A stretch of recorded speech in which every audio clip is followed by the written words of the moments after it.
Assalamualaikum warahmatullahi wabarakatuh dan salam perkenalan saya ucapkan kepada semua yang sudi menonton video ini.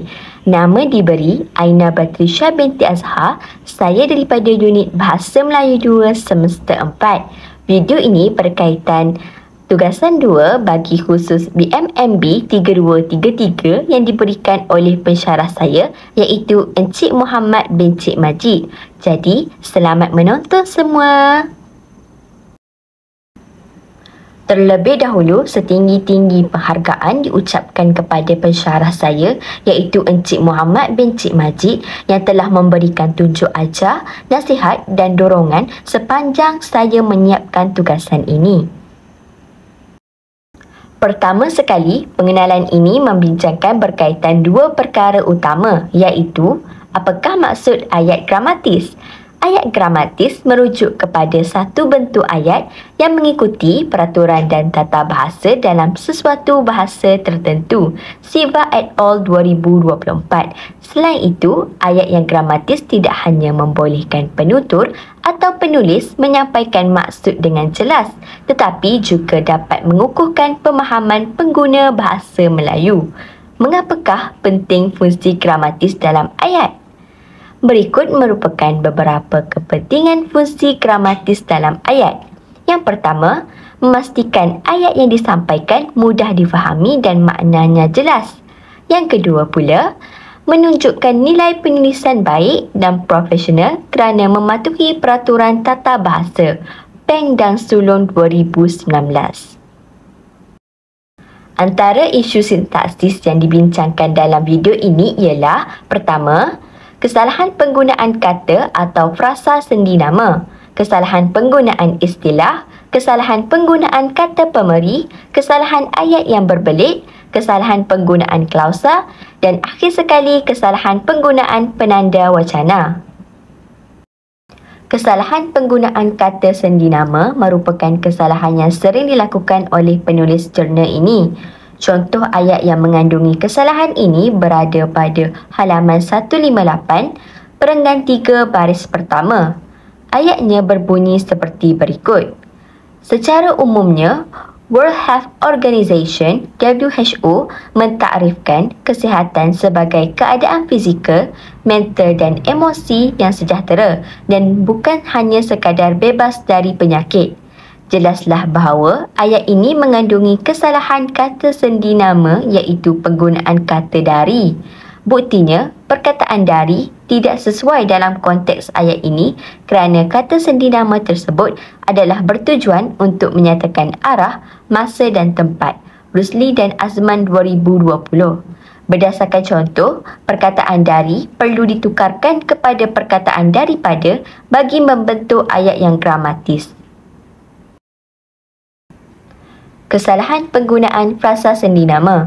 Penulis jurnal ini juga telah melakukan kesalahan ini dalam penulisannya. Contoh ayat yang mengandungi kesalahan ini berada pada halaman 163, perenggan 1 baris kedua. Ayatnya berbunyi seperti berikut. Di antara faktor yang mempengaruhi cara tindak balas individu terhadap tekanan semasa pandemik COVID-19 bergantung pada latar belakang, sokongan sosial yang wujud, keadaan kewangan, latar belakang kesihatan dan emosi serta faktor komuniti. Centers of Disease Control and Prevention 2020. Jelaslah bahawa ayat ini mengandungi kesalahan frasa sendi nama iaitu penggunaan frasa di antara. Hal ini demikian kerana antara dan di antara adalah dua kata yang berbeza dalam bahasa Melayu. Perkataan antara adalah kata sendi nama, manakala di antara merupakan kata arah. Awang 2012. Oleh itu, antara digunakan untuk menghubungkan dua perkara atau lebih, manakala di antara digunakan untuk merujuk kepada sesuatu yang berada di tengah-tengah posisi. Oleh itu, perkataan di antara perlu ditukarkan kepada perkataan antara bagi membentuk ayat yang gramatis dalam penulisan jurnal ini.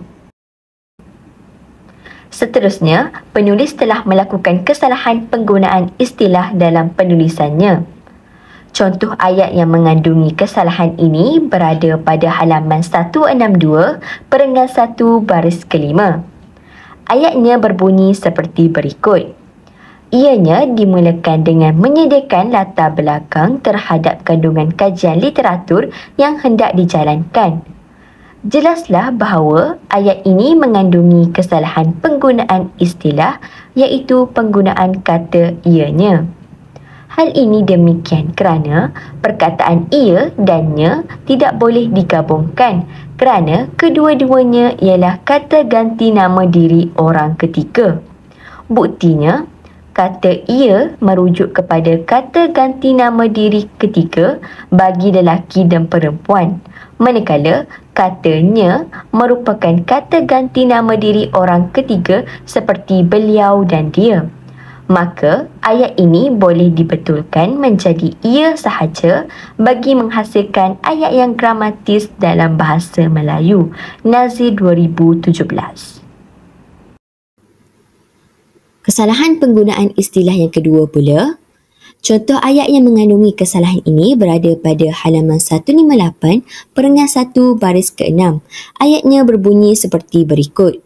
Suhu kesihatan mental boleh mempengaruhi cara berfikir, tingkah laku dan perasaan seseorang.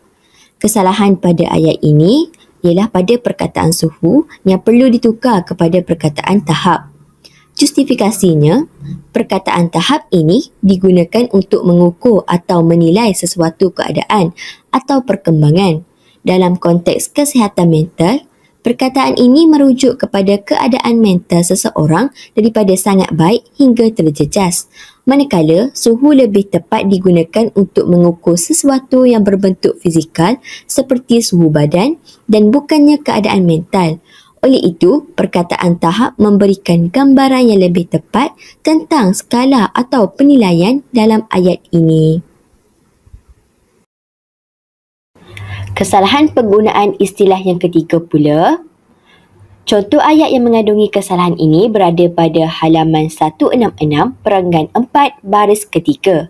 Ayatnya berbunyi seperti berikut. Perkongsian dari Twitch dan Campbell 2019 mendapati bahawa pengguna yang meluangkan banyak masa melayari internet lebih terdedah dengan perasaan kurang gembira dan kesejahteraan diri serta mempunyai cetusan idea untuk membunuh diri. Jelaslah bahawa ayat tersebut mengandungi kesalahan istilah pada penggunaan perkataan dengan yang boleh ditukarkan dengan perkataan kepada. Justifikasinya, dalam tata bahasa Melayu, penggunaan kepada dalam konteks ini adalah lebih gramatis berbanding dengan. Dalam penulisan pula, kepada lebih biasa digunakan untuk menyatakan hubungan atau kaitan antara tindakan dan kesannya, berbanding dengan yang lebih umum dan mungkin mengelirukan dalam konteks ini. Oleh itu, penggunaan istilah yang betul dapat memastikan ayat disampaikan mudah untuk difahami. Kesalahan penggunaan kata pemeri. Penulis jurnal ini juga telah melakukan kesalahan ini dalam penulisan jurnalnya. Contoh ayat yang mengandungi kesalahan ini berada pada halaman 167 perenggan 1 baris kelima. Ayatnya berbunyi seperti berikut. Pakar-pakar kaunseling dan ahli psikologi adalah golongan yang terlatih dan lebih arif dalam memberi bimbingan dan nasihat. Jelaslah bahawa ayat tersebut mengandungi kesalahan penggunaan kata adalah. Hal ini demikian kerana ialah dan adalah merupakan kata pemeri. Ialah digunakan di hadapan kata nama atau frasa nama, manakala adalah digunakan di hadapan frasa adjektif dan frasa sendi nama seperti untuk, pada, dalam, dengan dan sebagainya. Maka, kata golongan merupakan kata nama yang memerlukan kehadiran kata pemeri ialah bagi membentuk ayat yang gramatis. Oleh itu, perkataan adalah perlu ditukarkan kepada perkataan ialah bagi membentuk ayat yang gramatis dalam penulisan jurnal ini. Kesalahan ayat yang berbelit. Penulis jurnal ini juga telah melakukan kesalahan ini dalam penulisan jurnalnya. Contoh ayat yang mengandungi kesalahan ini berada pada halaman 167 perengan 2 baris pertama. Ayatnya berbunyi seperti berikut. Dalam menghadapi pandemik COVID-19, ketika kita berhadapan dengan era globalisasi pada hari, praktis komunikasi yang berkesan amat penting untuk menangani masalah kesihatan mental akibat tekanan yang dihadapi, terutama ketika tempoh PKP berlangsung. American Institute of Stress 2019. Justifikasinya, ayat tersebut tidak gramatis kerana tiada kejelasan makna dan keserasian tata bahasa. Oleh itu, penyusunan semula ayat perlu dilakukan dengan menambah kata hubung dan untuk menghubungkan pandemik COVID-19 dengan era globalisasi. Malahan, ayat ini perlu menambah kata ini untuk melengkapkan makna ayat yang ingin disampaikan. Oleh itu, versi yang diperbetulkan dalam menghadapi pandemik COVID-19 dan era globalisasi pada hari ini, praktis komunikasi yang berkesan amat penting untuk menangani masalah kesihatan mental akibat tekanan yang dihadapi, terutama ketika tempoh PKP berlangsung. American Institute of Stress 2019.